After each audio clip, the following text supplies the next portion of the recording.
Welcome back. You are tuned in to IBL, inspired by Onika, speaking on life and inspiring people.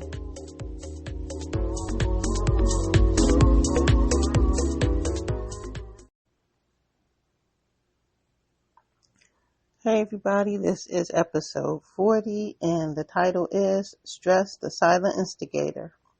So we automatically think of, when we hear the word stress, a lot of us automatically, we think of the bad stress, right? But there's also another kind of stress, which is good stress. And a little bit of both of these can be good for us in different ways. And I know that sounds kind of weird to put the word good with stress because, when you think about it, it's like those two words don't really go together when you think about it, but a little bit of both the good and bad stress can be helpful to us. I don't mean like the long-term chronic stress, which affects us in so many different ways. So the thing about it is sometimes stress can have an effect on us and we don't realize it. We don't realize it because some people, they're really good at hiding when they're under stress, but then other people, they thrive in stressful situations. So either way it goes, that stress is silently wreaking havoc on our bodies. Whether we realize it or not, it can affect us physically, it can affect us mentally. Either way, it's breaking us down in one way or another. And then So let's talk about the good stress, for example. So a good stress example of that would be, let's say if you are getting married, let's say you're starting a new job, and those are just two examples of what good stress can be. All right. So if you're starting a new job, for example, it's, you're excited and you don't know what you're walking into, but you're still excited because this is a new chapter for you. It's something different that you're going to be doing, and it's not just the normal things that you do in your life. So you're starting something, you're turning the page, starting something new, and that excitement, that does create a good stress feeling. And like I said, anytime we have a little bit of the good stress, a little bit of the bad stress, they're both useful. They're both useful to us. They really are. So that's one example. If you are starting a new job, for example, that's an exciting thing. But it's also a stressor, whether we think about it that way or not.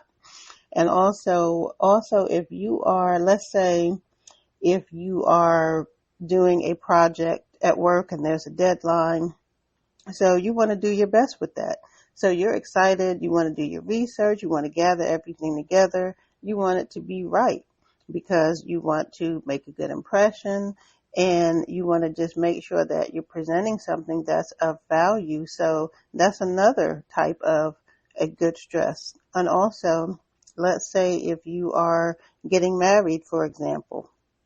So that's a good stress because, you have so many things that you're trying to plan. You want it to be a certain way. You want it to be right. What kind of dress do you want to have? Where do you want to have the wedding and the reception? Where are you going to go on your honeymoon? Just all those kinds of things. Those are examples of good stress. And also, when we think about the bad type of stress, we all know that can be anything like if you are, for example, if you're in a toxic work environment, for example, that can be stressful. Also, if there's any type of financial problem that you may have, that can be stressful. Also, any type of life change that you can go through, for example, if you've just gone through a divorce, or if you had a death in the family, those kinds of things are bad stressors. Also, there can be health concerns if you're in bad health or you just received a bad diagnosis. So those are things that can cause bad stress in our lives. But again, these are things we can't control. Some of these things we can, the health things, sometimes we can definitely control those, but a little bit of the good stress and the bad stress, helps us out in different ways. So, in some people, like I said, they're very good at hiding when they're under stress. And in some people, they thrive on it. Like they're fully functional and they're at their best when they're always under stress. And I don't really know, if that's a good thing or not, but some people make it work for them. But that bad stress, for example, that's the silent instigator, and I call it that because, like I said, it can have effects on us and we don't even realize it. It can cause us to lose sleep. It can cause health problems, like you might have elevated blood pressure. And when these things occur and they happen over a long period of time, then that's really when, it's getting to a dangerous stage. Also, bad stress, it can affect your eating habits. You start eating less healthy things because you're under stress and you just need that comfort food. So you just start eating things that you wouldn't normally eat. And you know good and well at the time, like, I shouldn't be doing this, but you don't think about it. And by that time, the damage is done. It's too late, right? So it can also affect our mood. We can be easily aggy. We can just be quick tempered. All those kind of things can happen when we're under stress, right? And like I said, it can affect you in ways you wouldn't even think of. It can affect you mentally, physically, all those things. If you suddenly are losing weight or you're suddenly gaining weight, that could be because you're under stress. If you can't sleep, that could be because you're under stress. If you develop high blood pressure or some other medical problems that you've never had in your life, it's probably because you're under stress. So what can we do to relieve? What can we do to relieve some of those stress symptoms? So one thing you can do is you can get outdoors. You can go walking. Just being outdoor, any type of outdoor activity is helpful to us. Also, if you like music, you can listen to music. And when you listen to music and you're in a stressful situation, you want to listen to something you don't want to listen to any type of angry music. You want to listen to something soothing, calming, nothing that's going to bring any type of angry type of feelings in you. You want something to have kind of the opposite effect of what's going on. Because if you want to try to get the stress under control so it's not affecting you, you want to balance that out, And then another thing you can try is exercise. That also helps with reducing the effects of stress. Also, simple stretching. If you don't want to, go into a hard workout, that's okay. Just simple stretching, that works as well. You can try deep breathing or meditation. Now, some people, they can use this method, meditation, and it's effective for them, it works for them. I know for me, I have tried meditation and it doesn't work for me because my wheels are always turning. I'm always thinking, and I just can't quiet my mind. So the meditation that doesn't really work for me. It works for a lot of other people, but that's also a good thing that you can do if you're trying to relieve stress. So that's also something that you can do. Also, if you're creative and you like to draw or paint, doing something that's related to art, any type of arts and crafts, sometimes that can do the trick as well. So they're just simple things that you can use, simple things you can do that will help, because again, that stress, it's killing us softly, killing us quietly. And if we don't get it under control, it can really do some damage that can be irreversible. So, and for example, like there are some people that they have chronic long-term stress. It may be related to their job. For example, people that work in the emergency room at hospitals, that's a stressful job. If you are a 911 operator, that's stressful. If you work in law enforcement and you don't know what you're going to walk into, that's a stressful job. EMTs, of course, you show up on the scene, you have no idea what you're going to find when you get there.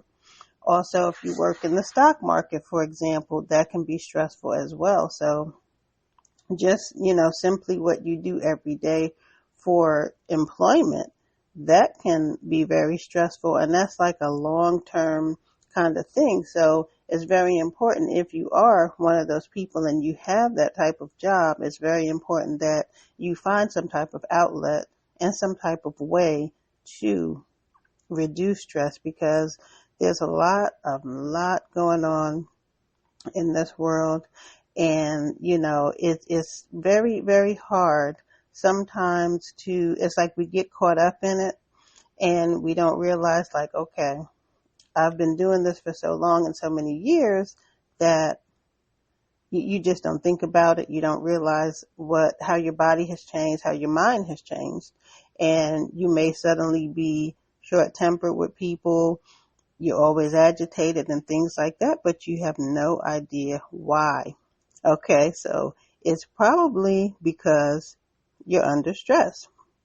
And so, that's what the bad stress does to us. And like I said, we have to be conscious of it and realize that, I have to get this under control. And like I said, a little bit of good stress is good. A little bit of bad stress is good.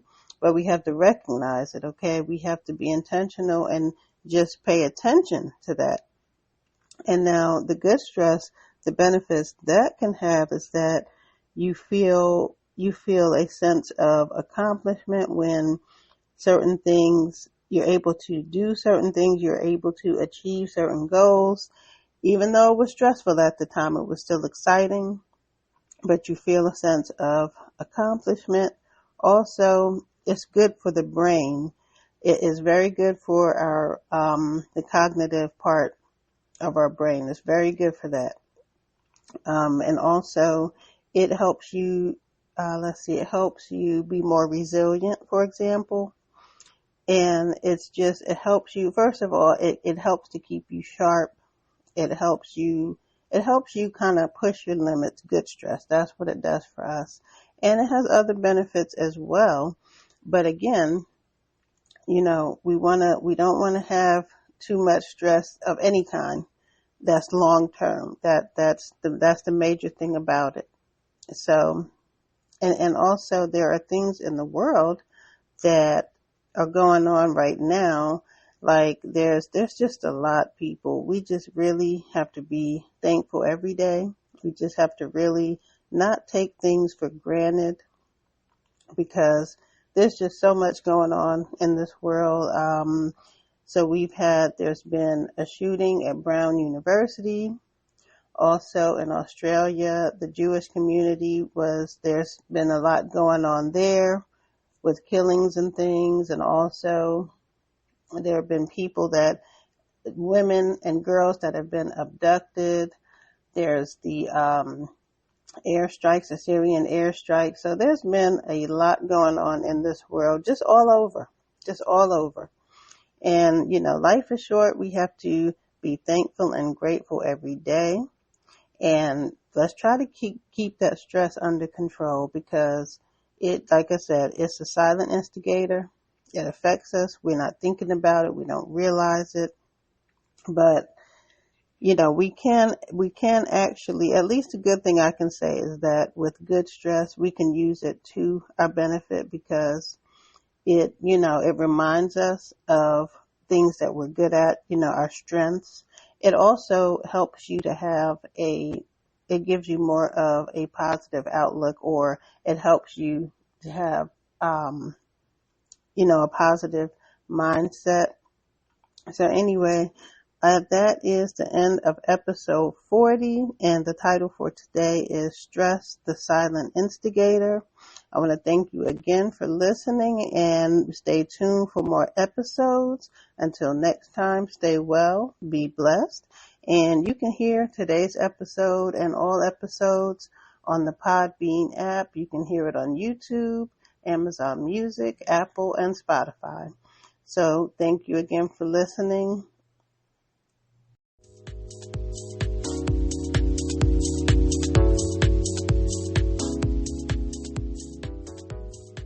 Thank you for tuning in to another episode of the IBL podcast. You can hear this and all episodes on the Podbean app, YouTube, and Spotify. Until next time,